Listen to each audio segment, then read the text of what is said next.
Hi hello. അപ്പൊ ഞാനിവിടെ കടുമ്പിന് ശേഷം പത്തിരിയായിട്ട് വന്നിട്ടുണ്ട്. പത്തിരി ഇഷ്ടമില്ലാത്ത ആരെങ്കിലും ഉണ്ടോ? നമുക്ക് അപ്പങ്ങളുടെ രാജാവാണ് പത്തിരി. പണ്ടെല്ലാം പുയ്യാപ്പൾമാർക്ക് വിരുന്നിന് ഈ പത്തിരി മെയിൻ സാധനമായിരിക്കും. അപ്പൊ ആരും വിചാരിക്കണ്ട ഓളിപ്പോ പത്തിരിയായിട്ട് വന്നിട്ടുണ്ട്, പത്തിരിയെല്ലാം ചുടാൻ അറിയാത്ത ആരെങ്കിലും ഉണ്ടാവുമെന്ന്. അങ്ങനെയോ ആൾക്കാരുണ്ട്. ഇപ്പൊ ഞാനിത് ചെയ്യുന്നത് പ്രത്യേകിച്ച് ശ്രീമോൾക്ക് വേണ്ടിയിട്ടാണ്. ഇത് ഉണ്ടാക്കാൻ വേണ്ടിയിട്ട് സിമ്പിൾ ആണ്. നമുക്ക് കടുമ്പിന് അരച്ച പോലെ തന്നെ തേങ്ങ ചേർക്കാണ്ടാണ് ഇത് അരക്കുന്നത്. അരിയും കുറച്ച് ഉപ്പും കുറച്ച് വെള്ളം കൂടി ചേർത്ത് ടൈറ്റായിട്ട് വീഡിയോയിൽ കാണുന്ന പോലെ തന്നെ അരച്ചിട്ട് പുതുക്കി എടുത്തിട്ട് ഇതുപോലുള്ള ഉരുളകളാക്കി ഇതുപോലെ അത് പത്തിരി പ്രസ് ഉണ്ടാവും. പത്തിരി പ്രസ്സിൽ ഞാനൊരു കവർ വെച്ചിട്ടാണ് പ്രസ് ചെയ്യുന്നത്. അത് നേരെ ചൂടായ പാനിലേക്ക് ഇട്ട് കൊടുക്കാൻ ചെയ്യുന്നത്.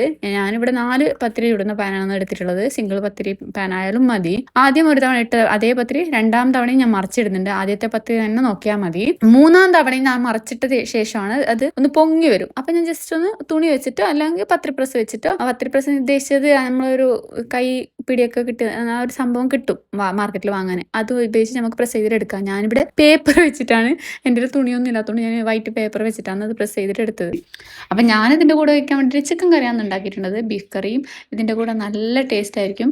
പിന്നെ മീൻ കറിയും ഇതിൻ്റെ കൂടെ കഴിക്കാം കേട്ടോ. പത്തിരി ഇഷ്ടമുണ്ടായിട്ടും ഉണ്ടാക്കാൻ അറിയാത്ത ആരെങ്കിലും ഉണ്ടെങ്കിൽ ഇതൊന്ന് ട്രൈ ചെയ്ത് നോക്കുക. വീഡിയോ ഇഷ്ടപ്പെട്ടാൽ ലൈക്ക് ചെയ്യാനും കമൻറ്റ് ചെയ്യാനും ഫോളോ ചെയ്യാനും മറക്കരുത്. Okay, by.